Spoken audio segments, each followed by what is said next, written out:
Bismillahirrahmanirrahim. Assalamu alaikum. In the last session, we were discussing general equation of a straight line, which is also known as slope-intercept equation. Like we considered this equation y is equal to mx plus c, and since it is also slope-intercept equation, so slope, which is also known as gradient, we learned how to calculate a gradient, and we also learned this c represents y-intercept, right? So now let's take it a little further, and let's take another example, and we'll calculate the gradient, and we'll see what happens in the case of a horizontal line and in the case of the vertical line. So let's take the example.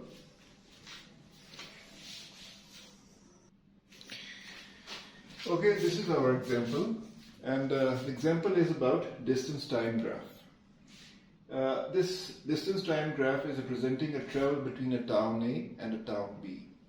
So we have two towns which are 60 kilometers apart. So this travel starts from town A to town B, and which is about 60 kilometers apart. Travel started at 8 a.m. It took 1 hour to reach there because they reached at 9 a.m. Stayed at town B for 1 hour, and which is for some work or meeting, and then came back at 11 a.m. back to town A. Okay, so this is the graph. X-axis is representing time in hours. It's starting from, for the sake of ease, we have started from 8 a.m., 9 a.m., 10 a.m., 11 a.m. right? And here we have distance 0. At 8 a.m., whosoever is traveling is at town A, and the distance is 0. Then 15, 30, 45, 60. So distance in kilometers. So the distance travel started at 8 a.m. and right at 9 o'clock the travel completed, and the person is at town B, and then stayed, and then there is a straight line. There is no traveling. The time is passing, but there is no traveling from this point to this point, that is from 9 a.m. to 10 a.m. there is no traveling, right? Let me just correct it. This is here, the 9 is here, okay, and yeah, bit okay. So it's just a roughly drawn graph. So okay, so it's clear now. So it remained for 1 hour at town B. So came back at 11 a.m. right?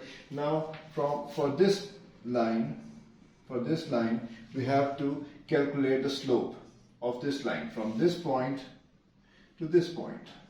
Okay, this is the point 1, this is point 2. So that is, this is our, here we are going to have the coordinates x2, y2, and here the coordinates are x1, y1, right? So we have to find the gradient slope of this line. So the gradient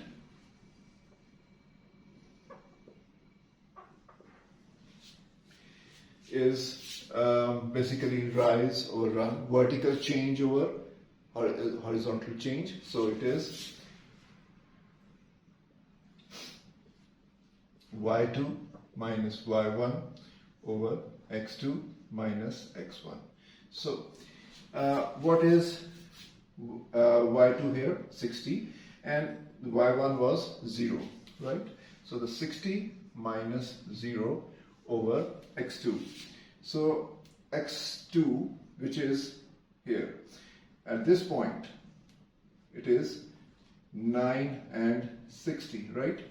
So the travel started at 8, which is x1, travel completed at 9, which is x2. So 9 minus 8, it is equal to 60. Okay, now the slope is 60, it is positive, but what else it is representing?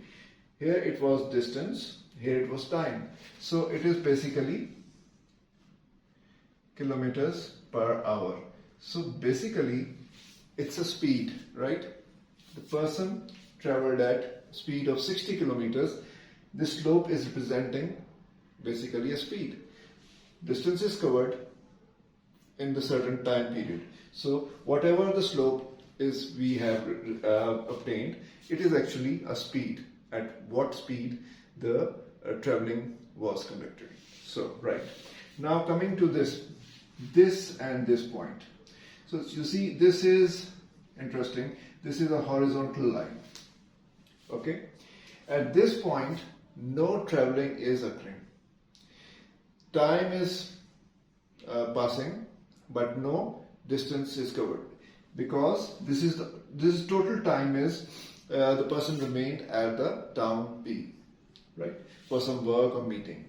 So if we want to calculate for this horizontal line the gradient for horizontal line, again the formula remains the same, y2 minus y1. So what is, this is y1, this is y2. What is y1? 60. What is y2? 60.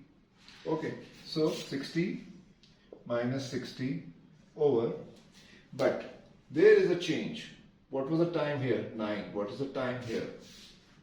10:60, right? So it is 10 minus 9, so 0 over 1, which is 0. So it is interesting. So whenever we have a horizontal line, we're going to get, if there is no change in there is no vertical change, we are going to get 0 gradient, right? So as in this case, the gradient is 0 because it's a horizontal line. Now coming back from town B to town A, again the gradient is y2 minus y1 over x2 minus x1. So this is 60 and here we have 11 and 0. When you reach back to town A, the value of the y becomes 0. Okay, so 0 minus 60 over 11 minus 10, which is minus 60. So it is minus 60, but again it is representing a speed, which is kilometers per hour. It's not that minus 60 kilometers is that the speed that we are accelerating. Speed cannot be negative, because if you're traveling, speed is positive. But the negative here means that it's showing the direction. You're coming back. Otherwise, the speed is 60 kilometers per hour. But you are traveling from point A to point B. This shows you're traveling back from B to A, right? So gradient is not only giving us the slope, but it's also giving us the direction, right? Like in this case that we are coming back, so that is why it was a rising case and it was decreasing case, right? So the slope is negative. So I was trying to explain you that these gradients have meaning, right? So, and we also learned that the gradient of a horizontal line is 0. So let's take one more example to see what is happening in case of a vertical line.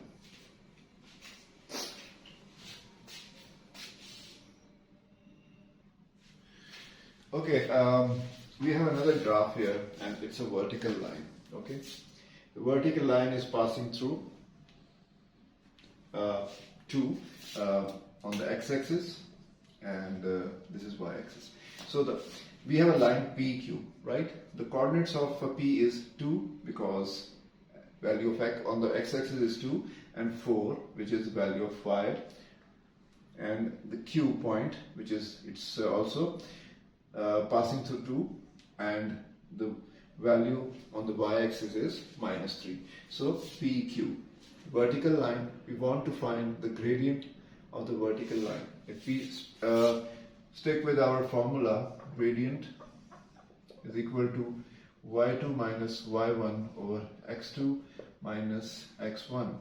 So you see, in case of, if we talk about PQ, from 4 to minus 3. So there is a change in vertical, there is a vertical change, y-axis change. So minus 3, minus 4. Okay, so minus 3, which is y2, and 4, so minus 3, minus 4. Now in case for the x values, here the x value was 2, here the x value was 2. So 2 minus 2, it is minus 7 over 0. So it is undefined. Whenever we are dividing something with 0, it is undefined. So the gradient for the vertical line this way is undefined. So what are we supposed to do then? If we just observe this line carefully, what we are observing, no matter what is the value of y, what is the value on the y-axis, the x value remains the same.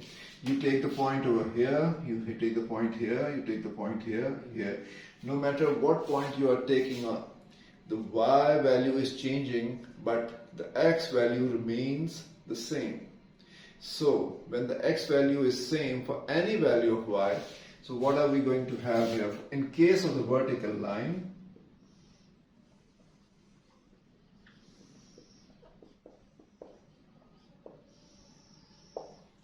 x, in this case, for this example I am saying x is equal to 2, because we are saying that the value on the x-axis is 2, and for this you can have many values of y, but for all the values of y, x is going to remain 2. So, but we cannot calculate the gradient because we cannot divide by 0. So you got the idea now of the gradients. So thank you for now. Thank you very much.